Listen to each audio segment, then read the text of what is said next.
Hey, great people. Listen, I'm so pumped and excited to be with you today. Just want to go live and talk about something that's, near and dear to what we do here at Live with Life.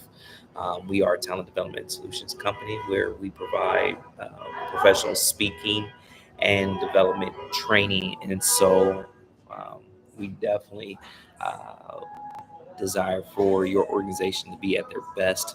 And so, want to just talk about a few different things, and um, really get into what kind of culture do you want to work in? What is that workplace that you want to work in? Because let's be honest, when was the last time you paused to truly evaluate your workplace culture? Not just what's written on walls or posted on the website. It's beautiful, beautiful sayings, but what your people actually experience on a daily basis. Like, do you know what your people actually experience on a daily basis? You see, too often we settle into the rhythm of how things are, even if they no longer reflect the culture we set out to create in the first place. But here's the truth. Here's the truth.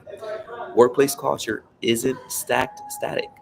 It's either being cultivated intentionally or it's drifting by default. And sometimes you're going to have to be very intentional with bringing back the culture that you desire or moving from the culture you initially started with. Okay. You may have to either bring back or go forward to create the culture, the thriving, the belonging culture that you desire. If you're an HR leader or HR professional or culture champion, now's the perfect time to ask a simple, powerful question. What kind of culture do you really want to build here? And where and are we aligned in making it happen? So again, what kind of culture do you really want to build where you currently are at your workplace? And then are you aligned in making it happen? It's so crucial that you ask yourself this question. And if you haven't subscribed to our channel yet, please do so, as we are HR and mental health leaders who really want your workplace to thrive, and we're here to partner with you every step of the way. And so, if you're ready to define your desired culture, here are four practical steps to guide your journey. Four practical steps. Number one, listen before you lead. I'll say that again. Listen before you lead. Gather honest employee feedback. You see, culture is not what leaders say it is, it's what employees experience. To build the culture you want, you have to understand the culture you currently have. That's step one. So start by creating intentional space for employees' voices to be heard. Send out a culture pulse survey. Host open listening sessions. Ask those deeper questions. Not just are you satisfied at work, but what helps you feel seen, heard, and valued, or heard, respected, and valued. Because when people feel safe to speak, you uncover the real story beneath the surface. See, we don't want those cookie cutter responses. Oh, it's fine. No, we want to go deeper to really make sure that your employees feel heard, respected, and understood. Number two, evaluate the gaps. What's missing and what needs shifting. You see, once that feedback is in, take a courageous look at the gaps between your stated values, and your lived values. And is inclusion just a word in a handbook, or do all team members feel like they belong? Right? Again, we've heard the buzzwords of inclusion and equality and diversity. Are they just buzzwords, or do you truly live by those things? And so a question is: does leadership say they support well-being but reward burnout behavior instead? Ooh, I'll say that again slow because you may not have caught that. But does your leadership say they support well being, but they reward burnout behavior instead? Are they rewarding? Do you have a culture that says everybody has to work till midnight, right? You may not say it, but you may reward it because somebody is working hard until the late hours of the day. Number three, craft the vision, define your ideal workplace culture. Craft the vision, define your ideal workplace culture. This is where you dream forward. Okay, if your team could describe the ideal culture in one word, what would it be? Would it be empowered? Would it be energized? Would it be safe? Would it be collaborative? Now imagine how that culture would look in action. How would you see people communicating?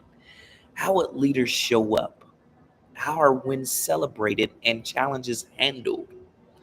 Right? When people make mistakes, what is the effect, or what happens when they make a mistake?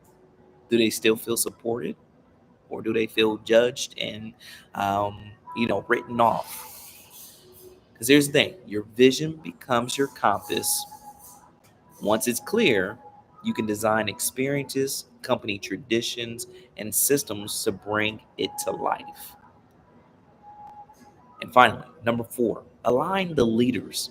Culture doesn't just shift without collective buy in.